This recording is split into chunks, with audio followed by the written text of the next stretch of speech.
এই মুহূৰ্তত লৈ আহিছোঁ অসমবাসী ৰাইজৰ কাৰণে সন্ধিয়াৰ কেইবাটাও বিগ ব্ৰেকিং নিউজ আজি হৈছে 9 জুন। ৰাজ্যৰ কোটি কোটি জনসাধাৰণৰ বাবে লৈ আহিছোঁ কেইটামান গুৰুত্বপূৰ্ণ খবৰ। ৰেচন কাৰ্ডৰ হিতাধিকাৰীৰ বাবে আহি পৰিছে ভাল খবৰ। সম্পূৰ্ণ বিনামূলীয়াকৈ হ'ব ৰেচনৰ সামগ্ৰী। ৰেচন কাৰ্ডৰ হিতাধিকাৰীয়ে এটকাও নিদিয়াকৈ লাভ কৰিব দালচেনি, নিমখ আৰু পাব মিঠাতেল। এটা পৰিয়ালে লাভ কৰিব 2খনকৈ ৰেচন কাৰ্ড। ডাঙৰ পৰিয়াল থকা প্ৰতি ঘৰে লাভ কৰিব 2খন ৰেচন কাৰ্ড। পৰিয়ালত মহিলা অনুযায়ী প্ৰদান কৰা হ'ব অৰুণোদয়। ৰাজ্যৰ লাখ লাখ কৃষক লৈ আহি গ'ল ভাল খবৰ, কিনো ৰাজ্যৰ প্ৰতিজন যোগ্য কৃষকে লাভ কৰিব 11,000কৈ টকা চৰকাৰী সাহায্য। আপুনি কেনেকৈ লাভ কৰিব সবিশেষ লৈ আহিছোঁ আজিৰ ভিডিঅ'ত। লগতে কেইটামান ৰাজনৈতিক আৰু অৰাজনৈতিক খবৰ যুগত কৰা হৈছে আজিৰ দিনটোত। গতিকে এনেবোৰ খবৰ নিত পাই থাকিবলৈ চেনেলটো ছাবস্ক্ৰাইব কৰি ভিডিঅ'টোত এটা লাইক কৰিবলৈ নাপাহৰিব। হয় বন্ধু বান্ধৱীসকল, আজি আমাৰ প্ৰথমটো খবৰ খুবেই গুৰুত্বপূৰ্ণ খবৰ। লগতে অসমবাসী ৰাইজৰ কাৰণে এটা ডাঙৰ খবৰ। ৰাজ্যৰ লাখ লাখ পৰিয়াল লৈ আহি গ'ল ভাল খবৰ। সম্পূৰ্ণ বিনামূলীয়াকৈ হ'ব ৰেচনৰ সামগ্ৰী। ৰেচনৰ সামগ্ৰীৰ বাবে কোনো পৰিয়ালে এটকাও খৰচ কৰিব নালাগে। এটকাও নিদিয়াকৈ লাভ কৰিব দালচেনি, নিমখ আৰু মিঠাতেল।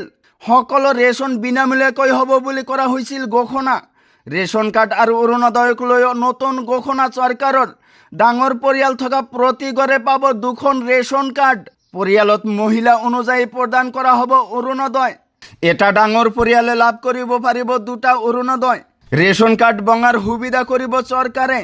প্ৰতিখন আঁচনি আপডেট কৰিব ৰাজ্য চৰকাৰে। জুন মাহত লাভ নকৰিব পাৰে দালচেনি, নিমখ। আঁচনিৰ ম্যাদ শেষ হোৱাৰ বাবে তিনি সামগ্ৰী নাপাব জনতাই। 70 লাখ ৰেচন কাৰ্ড ধাৰকলৈ জৰুৰী খবৰ। ৰাজ্যৰ লাখ লাখ পৰিয়াললৈ ভাল খবৰ দিছে চৰকাৰে। সম্পূৰ্ণ বিনামূলীয়াকৈ হ'ব ৰেচনৰ সামগ্ৰী। ৰেচনৰ সামগ্ৰীৰ বাবে কোনো পৰিয়ালে এটকাও খৰচ কৰিব নালাগে। এটকাও নিদিয়াকৈ লাভ কৰিব দালচেনি, নিমখ আৰু মিঠাতেল। ৰেচন কাৰ্ড আৰু অৰুণোদয়ক লৈ নতুন ঘোষণা চৰকাৰৰ। তাৰ পিছত জনাইছোঁ আমাৰ দ্বিতীয়টো খবৰ, খুবেই গুৰুত্বপূৰ্ণ খবৰ। লগতে ৰাজ্যৰ কোটি কোটি জনসাধাৰণৰ বাবে লৈ আহিছোঁ ডাঙৰ খবৰ। ৰাজ্যৰ কোটি কোটি কৃষক লৈ আহি গ'ল ভাল খবৰ। যোগ্য কৃষকে লাভ কৰিব 11,000কৈ টকা চৰকাৰী সাহায্য।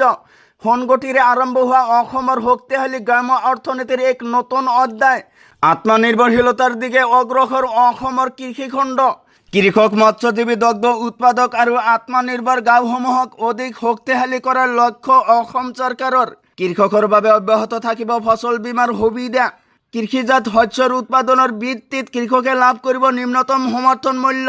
সুৰক্ষিত হ'ব কৃষকৰ ভৱিষ্যত। প্ৰযুক্তিচালিত কৃষক ব্যৱস্থাৰে উৎপাদন বৃদ্ধিৰ পৰিকল্পনা চৰকাৰৰ।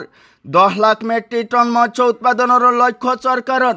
দুগ্ধ, হাঁহ, কুকুৰা, গাহৰি পালনেৰে গ্ৰাম্য অৰ্থনীতি শক্তিশালী কৰাৰো পৰিকল্পনা চৰকাৰৰ। সামাজিক মাধ্যমত মুখ্যমন্ত্ৰীয়ে শ্বেয়াৰ কৰিলে কৃষিখণ্ডৰ উন্নয়নৰ পৰিকল্পনাৰ কথা। তো বন্ধুসকল, আজিৰ মূল ভিডিঅ'ত এইখিনি ইনফৰমেশ্যন দিব লগা আছিল। ভিডিঅ'টো ভাল লাগিলে চেনেলটো ছাবস্ক্ৰাইব কৰিবলৈ নাপাহৰিব। আৰু যদি ফেচবুকত চাই আছে তেনেহ'লে পেজটো ফ'ল' কৰি লগত থাকিব। চ' থেংক ইউ ফৰ ৱাচিং ফুল ভিডিঅ'।